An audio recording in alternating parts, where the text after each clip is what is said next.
Today, we're going to be talking about rookies with the biggest year one impact potential.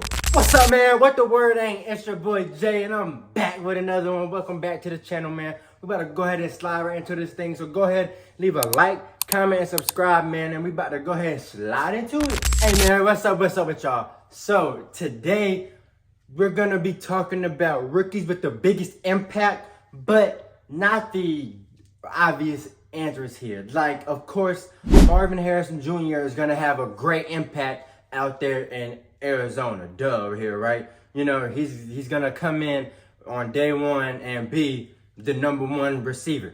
Duh, right? Who else? The guys from the Bears. That makes sense. Romo is he might not even have a big impact, right? Because he's the third option in the pass game. But Caleb Williams is going to have a great, major impact, right? Keon Coleman, you know what I'm saying? There's no one out there for Josh Allen to throw the ball to. So, you know, he's going to be able to shine out there. You got Worthy, right? Worthy is going to be looked at to have an extreme impact because of what's going on with Rice and everything that he has going on, right?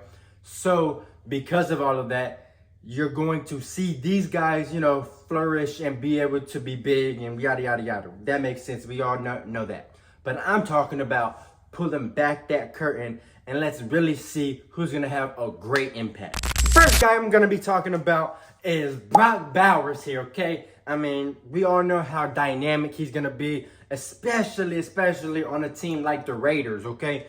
I mean, they don't really have too much out there, right? Especially at the quarterback position, which he's going to need and Tay is going to need and blah, blah, blah, right?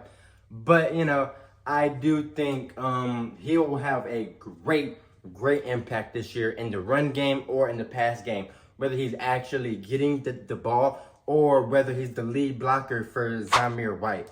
You know what I'm saying? And then I feel like he can be the number 2 option in the pass game.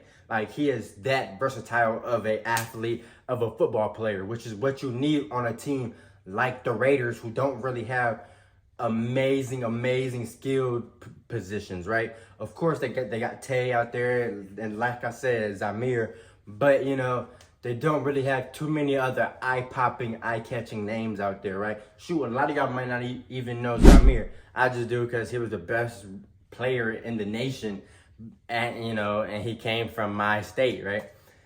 But that's nonetheless here. Brock will be an animal. He will be a dog here, man. I don't see a world where Brock isn't, you know, making a crazy impact. Like I said, I can see him being the number 2. Honestly, he will be the number 2 option. Of course, you want to have Tay as that number 1, right? But he will be competing with Tay, I think, in catches, maybe not in targets, but in catches and in yardage, because I think Tay will take a lot of that double coverage out there, and that may allow Brock to see a lot of single coverage. And man, I think he dogs in single coverage. If you throw a backer on him, done for. You throw a corner on him, they're too small. So you're going to have to literally use a safety, and the safety might not have the coverage ability to be able to keep up with him. So I don't know, man. He's going to be a dynamic force in this league for years to come, and I see him having one of the biggest year 1 impacts. Next guy we're going to be talking about is Latu, the man who got drafted number 15 by the Indianapolis Colts, okay? I think he's going to have such a crazy impact. Now, I know that, you know, Indianapolis has a great D-line and a D-line rotation there. Definitely, right? But I think he will fit in like a glove and really be able to excel in this, you know, scheme, especially with Defoe taking a lot of those double teams, right? I mean, he's going to be getting doubled quite a lot like he does every year. You know, I don't see that slowing down at all. So that means to me that Latu will see a lot of single coverage out there on that edge. And boy, that might get scary, especially in like a 3rd and long or an obvious passing situation. Man, I can't wait to see him really just put that, you know, foot down and go crazy. I don't think they'll have him have his hand in the dirt they might have his hand in the dirt. And either way, I feel like he's going to be a dominant force, however they play him. But I would love to see him more as a pass rusher rather than a coverage backer, or, you know, a lot of people have him as a edge, but I think he could play edge or outside backer here, definitely, especially at the next level, you know. But, I mean, he's an animal. I mean, we saw him at UCLA. He's a freaking animal. Like, whenever he's on that field, he will produce, period. That's why you go top 15, you know? I mean, he's a crazy, crazy animal. And I just see him fitting in this system so well that the impact will just be flawlessly, almost inevitable, because of how well this scheme is and how I feel like he will fit in this scheme. Next guy we're going to be talking about is the boy way out there in LA, and that is Ladd McConkey, okay? Now, the Chargers grabbed him, and the Chargers needed somebody. I mean, they needed someone. With Keenan Allen's gone, Mike Will is gone, and Eckler all gone. They just needed someone out there, right, to catch passes because, you know, your boy Quentin is, he looked shaky. Josh Palmer looks like a good second to third option receiver, but not a true number one. So I can see Ladd coming in here and being a true number one receiver in this new offense that they have, right? You know, with all these new backs, you know, with these receivers having to step up and take on new roles, and then having a brand new coach with a brand new offense, which means that Herbo's throws are going to be probably take a little dip, if I'm being honest. Now, I get that this is the passing era of the National Football League, but Jim Harbaugh comes from an era of where he ran it down your throat with not the best running backs ever, right? Just his system is so good at running the ball and so efficient, right, that I think that Ladd can come out here and be a number one receiver in it, because he's not going to have to run, you know, 75 routes a game and get the ball thrown to him 11, 12 times a game. I don't feel like he's going to have to do that at all in this system, especially in year one, right? I think that he will be dominant in this system, right? Well, dominant's a crazy word, but I think that he will be efficient in this system and he will have great numbers in this system. But I don't see a world where they're going to be throwing him the ball 11 times a game. But his impact to me will still be felt because they're going to be a big, heavy PA team. I think there's going to be a lot of play action going on because they're going to give it to those backs out there. Now, granted, I know one of their backs is kind of injury prone. I understand that. But outside of that, you know, they're going to be handing off that ball a lot, which is going to be just like how Brock Purdy does for the Niners. It's going to be a lot of dink and throws, and having Ladd do some run after the catch, right? I mean, and shoot, maybe he develops into a deep down the field target for Jay Herbo. I don't really know there. I see him more as a route runner. But all I'm saying is that he's going to have a great impact in this offense because it is a running scheme. So whenever they finally do air it out, I can see him winning a lot of one-on-ones out there on the edge or in the slot. The next guy we're going to be talking about is Bucky Irving, okay? Now, the reason why I like this pick and I really love this pick so much is simply because last season, Rashid White was second in carries and fourth in catches and round all backs in the National Football League, right? Well, the reason why that is so much of a pivotal topic here is because Bucky Irving is all that plus some. He can run in between those tackles, averaging 7.1 yards, right? And then you can throw him that thing out there, and he can get busy out there and get loose on them boys, right? So what I'm saying, and on top of all that, the fresh brand new legs out of college that haven't been ran in the dirt by these NFL guys, right? Now, I'm not saying that Rashid White is old or anything like that by any means. No. But I'm just saying that I think Bucky, by week 2, 3, I can see him taking the reins from White as the number one back and really putting the league on notice, especially with Baker Mayfield at your quarterback. Sometimes Baker isn't, you know, that good, right? I mean, we're just call a spade here, and they have to hand that ball off a lot. And now having two guys that you can trust in the pass game and in between those tackles, that's going to be scary out there, man. That's going to be scary.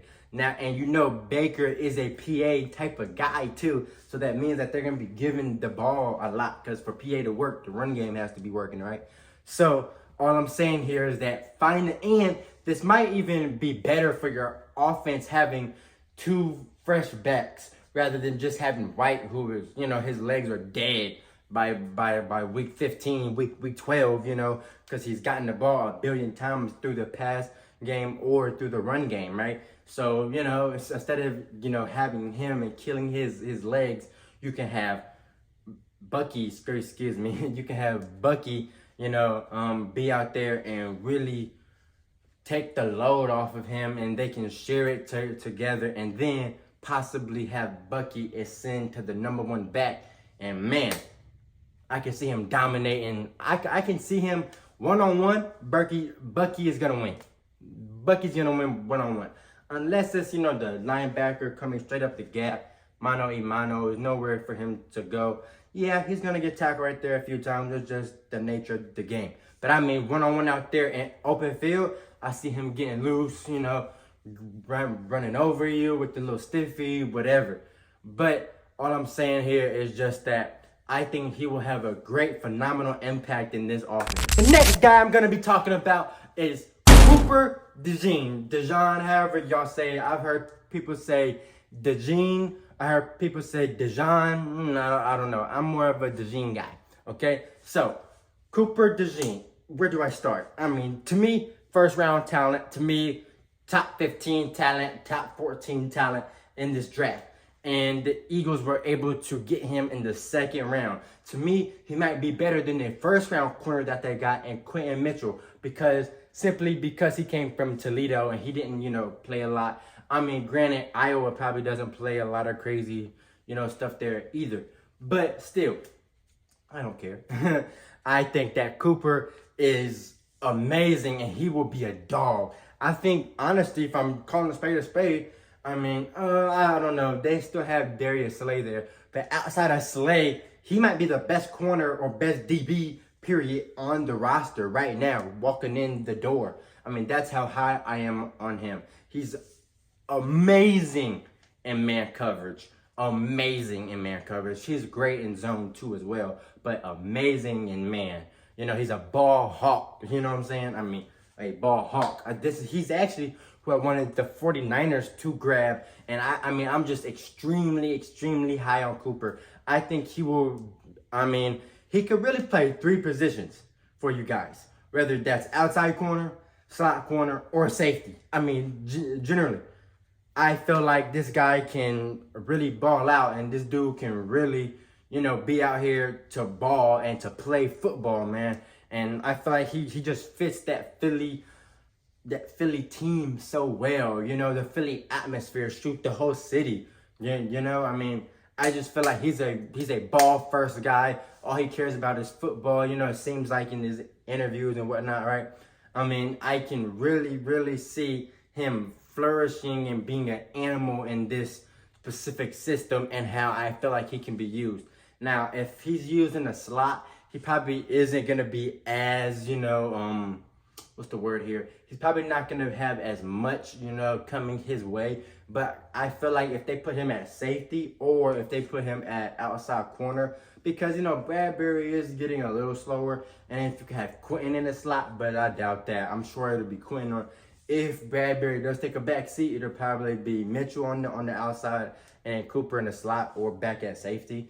To me, it doesn't matter where he plays. He's going to be an animal. But I feel like we will see the least amount of production from him in the slot, and then the most at the outside corner. Especially because he's I'm just going to be honest here, because he's a white rookie, you know, corner. So he's probably going to get tested a lot, you know. But I feel like he's able to keep his own and to hold his own with a lot of these guys, you know, out here in the league. And I genuinely feel like he will have a dominant impact on their defense.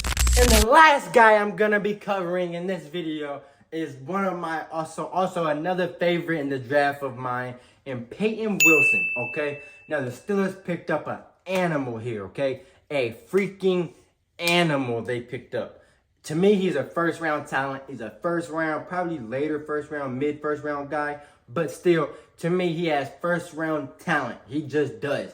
But he does not have first round health. He is very, very, very, very, very injury prone. Okay? Now, this is dating all the way back to his high school days. This man just can't stay healthy for 2 years, 3 years in a row. I mean, it sucks. But I'm just being honest.